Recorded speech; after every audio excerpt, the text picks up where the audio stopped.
সকাল সকাল আমার ঘরে পূজা হয়ে যাচ্ছে। তো পুজোটা দিচ্ছে আমার বর, আর মেয়ে স্কুলে যাওয়ার জন্য রেডি, ঠাকুরের কাছে প্রার্থনা করছে। তো এই যে সকালবেলা আমার গোপাল শুভ সকাল আমার সব বন্ধুদেরকে। সবাই কেমন আছো? আশা করি সবাই খুব ভালো। আজকের ভিডিওটা এখান থেকে শুরু করছি। সবাইকে অনেক অনেক ভালোবাসা। সবাই যে যেখানে আছো সবাই আশা করি সবাই খুব ভালো আছো, আমরা ভালো আছি। তো সকালবেলা এখন বাজে সাড়ে সাতটা 36 বাজে। হ্যাঁ, তো বর আর মেয়ে অফিসে স্কুলে যাবে, বর অফিসে যাবে, ওদেরকে খাওয়া দিয়ে দিচ্ছে, ওরা খাচ্ছে। আমার জন্য একটু চা করে নিয়েছি, একটু চা খেলে এনার্জিটা পাবো, শরীরটা একটু আরাম পাচ্ছি না। যাই হোক, সকাল সকাল সবাইকে চার জন্য বলছি, সবাই আসবে আর আমার সঙ্গে এরকম চা একসঙ্গে বসে খাবো। আমার কাপটা দেখো কত বড়। তো আশা করি তোমার জানি না আমার ভিডিওগুলো তোমাদের কীরকম লাগে, সঙ্গে থাকো, আশা করি সব ভালো লাগবে। তো সবাইকে দেখা হচ্ছে পরে।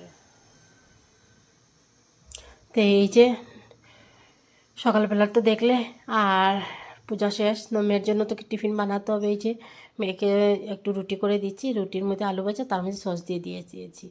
এরকম করে রোল করে না দিলে ও খাবেই না, রুটি ওদের পছন্দ নেই। শুধু দেখো না, তুমি ম্যাগি চাউমিন দিয়ে দাও বা অন্য কিছু দিয়ে দাও, খেয়ে নেবে, কিন্তু রুটি দিতে ওদের যে কী মাথায় বাজ পড়ে কিছু বুঝি না। যাই হোক, আমিও যতটুকু পারছি আমি চেষ্টা করি যে আমার সবসময় ভালো লাগে আমার ঘরের কিছু বানিয়ে দেওয়া, তৈরি করে দেওয়া। ঘরেরটার মধ্যে আলাদাই একটা সুন্দর, আর যেটা ক্ষতিও করবে না, শরীরের জন্য ভালো। আলু ভাজাটা কিন্তু খুব গরম, আমার হাত জ্বলে যাচ্ছে। আমি গরম গরম দিচ্ছি, মেয়েকে বলছি দেখ বাবা আমি কত সুন্দর করে হাত গরম করবো, হাত জ্বলে যাচ্ছে, তোমাদের জন্য রুটি বানিয়ে দিচ্ছি, তোমরা তবুও খাও না। সেম ছেলে যেন মেয়ে এরকম, ওরা রুটি দিলে যে কী যে প্রবলেম আমি বুঝি না। যাই হোক, আমি বলছি সব খেয়ে আসবে, আমি জানি আশা করি একটা রুটি খাবে, একটা নিয়ে আসবে, ঠিক এটাই হয়েছে। যাই হোক, ওকে টিফিন নিয়ে বানিয়ে রেডি করে নিয়ে দিয়ে দিচ্ছি, কিন্তু হাতে উঠে না দিলে নেবে না, ভুলে যাবে বা আমার অশান্তি লাগবে সারাদিন। তো এই যে ব্যাগটা গুছিয়ে নিয়েছে, সব ঠিক আছে। রাত্রেবেলা তো চেক করে রেডি করে রাখে, সকালবেলা আরেকবার চেক করে, কি বিশ্বাস ভুল হয়ে যেতে পারে।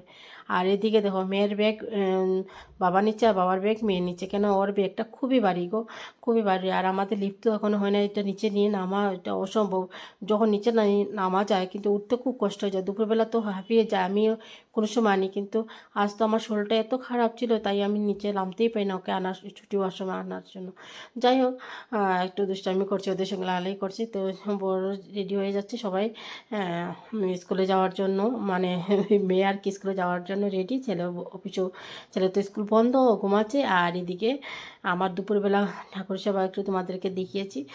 দুপুরবেলা দেওয়ার পরে আমার ভোলানাথকে দেখাতে সত্যি আমার এত আনন্দ লাগছে, তোমাদের কী বলবো। সত্যি আমি ভাবি না যেটা হয়ে গেছে না, এই জন্য আমি বলে বোঝাতে পারবো না, এই জন্য আমি বারবার তোমাদেরকে দেখাই। আর এই যে হলো, কালকে রান্না করেছিলাম, এগুলো সব রয়ে গেছে। এই যে নিরামিষ সবজি, আর কচু শাক আজকে বানিয়েছি, কচু শাক। আর কালকে কিছু সবজি রয়ে গেছে, এগুলো তোমাদের আজকে তেমন বেশি কিছু রান্না করে, শরীরটা বেশ ভালো ছিল না, কি করব, টুকটাক যেটা ছিল এইটাই আর কি। আর তার সঙ্গে সঙ্গে দেখো আমাকে একজন গিফট দিয়েছে, মানে আমাদের ফ্ল্যাটের একজন দিদি আর কি, উনি বাইরে গিয়েছিলেন বৃন্দাবন, অযোধ্যা, মানে আরও আরও দুটো জায়গা বলেছিলাম, ভুলে গেছি। যে যাই হোক, উনি এই গিফটটা দিয়েছেন, আমার খুব ভালো লেগেছে। আমার জন্য আর আমার মেয়ের জন্য এটা ব্যাগটা দিয়েছেন। সত্যি এরকম গিফট পেলে কার না ভালো লাগে, আমার তো খুবই ভালো লাগে। আর এই দিদি খুবই ভালো, কিন্তু সত্যি মনের মানুষ। ওনার ছেলে আর মেয়ে দুজনেই ডক্টর। খুব ভালো লাগে দিদির সঙ্গে কথা বলতে। আর আমার মেয়ের জন্য দিয়েছে একটা কানের ইয়ারিং, মেয়ে তো খুব খুশি, আমিও খুশি। সত্যি এরকম গিফট পেলে সবারই ভালো লাগে। আর অনেক দিন পরে একটা গিফট পেয়েছি। তাও সত্যি কথা বলতে গিফট তো পাই না, কিন্তু ঘরের নিজের মানুষের কাছে। আর এই দিদি আমাদের ফ্ল্যাটের আমাদের সঙ্গে অনেক আগে থেকে, মানে ফ্ল্যাট যখন আমরা বুকিং করেছি তখনই একসঙ্গে আমাদের সঙ্গে খুব সুন্দর পরিচয় হয়েছে। তখন থেকে দিদির সঙ্গে আমাদের, আর দিদি এরকম দিয়েছে, পুরো নিজের মতো লাগলো কথা বললে। আর আমি ওনাকে ভর্তি বলে ডাক দিই, আমার খুব ভালো লাগে। তো কীরকম হচ্ছে কানের ইয়ারিংটা দেখে বলবে অবশ্যই বন্ধুরা, গিফটটা কেমন হয়েছে এটা বলবে। এইবার আমার পূজার বা খুব সুন্দর একটা পার্স হয়ে গেছে আমার জন্য, আমার তো খুব ভালো লেগেছে। যাই হোক, আর এই শ্রাবণ মাসে তোমাদেরকে একটু পরে আমি বাবা ভোলেনাথকে দর্শন করাবো।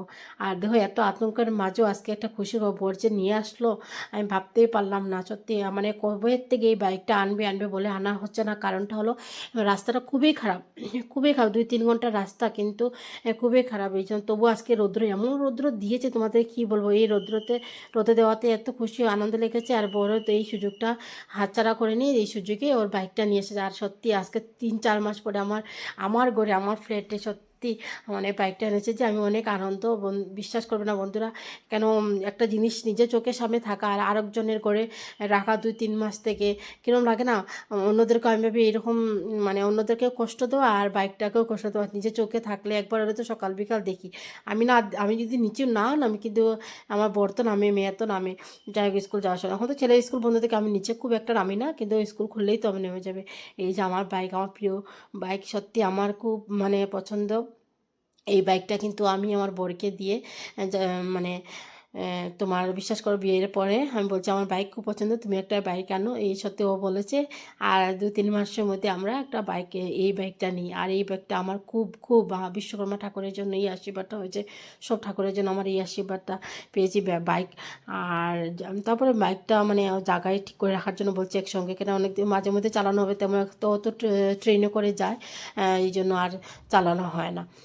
তো এই বলেছি সাইড করে রাখা। আর এদিকে তো আমার আসার পথে আমার বর কাকা শ্বশুর বাড়িতে গিয়েছিল, মানে আমাদের আমার আপন কাকা শ্বশুর, ওনার করতে বিপদাসিনী পূজা ছিল। এটা মঙ্গলবারের ব্লগ বন্ধুরা, আমি তো বুধবার কোনো ভিডিও করি না, কেন বুঝতে পেরেছো আমার শরীরটা খুবই খারাপ ছিল, এই জন্য কমিউনিটি পোস্টে তোমাদেরকে দিয়ে দিয়েছি, অবশ্যই তোমরা দেখেছো। আর বয়স ওভার আজকেই দিচ্ছি এই জন্য। তো যাই হোক, তো আসার পরে ও প্রসাদ নিয়ে এনেছিল কাকা শ্বশুর ঘরের থেকে, প্রসাদে আমার জন্য রেখেছি, আর একটা প্রসাদ নিয়ে দিয়েছি উপরে আমার ফ্ল্যাটের উপরে, আমার মানে ননদের মানে ওই কাকা শ্বশুর মেয়েরই মানে যা থাকে উপরে, তো আমাদের ফ্ল্যাটের উপরে যা। তো আমরা বুকিং যখন করেছিলাম তখন তো ওরা ছিল না, পরে শুনে ওরা আমাদের মানে রিলেশন হয়ে গেছে, ওরা আমাদের রিলেটিভ হয়ে গেছে, তো রিলেশন বলছে রিলেটিভ হয়ে গেছে, এই জন্য মানে খুবই ভালো লাগছে। তো প্রসাদ নিয়ে দিয়েছে, আর এখন এমন হয়েছে এক জায়গায় সবাই হয়ে গেছে, যত মানে কি বলবো আর কি, খুবই ভালো লাগছে। যাই হোক, এই যে ও বাজার করে এনেছে সবজিগুলো, বালাটিয়ে খুলছি, দেখলাম সব কিছু দেখে তারপর বলছে না সব একগুলা বের বের করে নিয়ে, অনেক গরমের মধ্যে এসছে তো, আর সব সবজিগুলো আমি তো মানে বলতেই পারি না যে এখানে সবজি এত সবজি এনেছে, পরে না খুলে দেখি এত সবজি সব গরম হয়ে গেছে, নষ্ট হয়ে যাবে। বলকে বলতে তুমি বলতে তো আগের থেকে ভালো, ঠিক আছে, তো আমি খুলে, আমি তো জানি না তুমি আমি জানি একটু কিছু এনেছো ওইটাই। তো কিছু গ্রোসারিও ছিল আর কিছু মানে সবজিও ছিল। আর এদিকে ছেলেটারও শরীরটা তেমন একটা ভালো ছিল না, ওরও মানে জ্বর একটু একটু ধরেছে। তো ও এসে মানে দেখছে একটু একটু পরে চেয়ারে বসে একবার এখানে বসে একটু আমার কাছে আসে, এরমই করছে। বাচ্চাদের একটু অসুস্থ হলে ভালো লাগে না, আর এক জায়গা চুপচাপ বসলেও ভালো লাগে না। যাই হোক, একটু সুস্থ হলে আমার খুব খুশি লাগে। আর এই অল্পতেই যে সেরে যাচ্ছে এটাই আমার বহুত মানে, না হলে আমার ছেলের যদি ধরে আর আমাদের ঘরে যদি করে ধরে একের অসুখ, তো মানে শরীরটা যদি অসুস্থ হয়ে যায় তো অনেক দিনের মানে ইয়ে পড়ে। যাই হোক, এই যে যা যা এনেছে তোমাদেরকে দেখিয়ে নিচ্ছে, আর আমি বলছি এত কী এনেছে ওইগুলা, এত বেশি এনেছে, এই সবজিগুলোই শেষ হচ্ছে না, আগের সবজি আবার এই সেম সবজি নিয়ে আসলে, এগুলো কত কে কে করলাম। যাই হোক, তারপরে বিকেলবেলা চলে আসলাম, ওরা কিছু খাবে বলছে, জ্বরের মুখে তো কিছু ভালো লাগছে না, আর ম্যাগি দেখলে তো জ্বর মুখটাই ভালো হয়ে যায়। তো মেয়েরও শরীর সুস্থ তেমন ছিল না, তবু আজকে স্কুল পাঠিয়েছে, একদিন তো বন্ধ করেছে। আমার জন্য বানিয়ে নিচ্ছে, আমার বড়ের জন্য বানিয়ে নিচ্ছি চা, আর মেয়ে আর ছেলের জন্য বানিয়ে নিচ্ছি ম্যাগি, ওরা একটু খেলে একটু ভালো হবে। আর ছেলের জন্য আলাদা করে করে বানিয়েছি, আর আমার মানে মেয়ের জন্য ঝাল দিয়ে বানিয়েছি। তো আজকে ভিডিও কীরকম লাগছে অবশ্যই বলবে।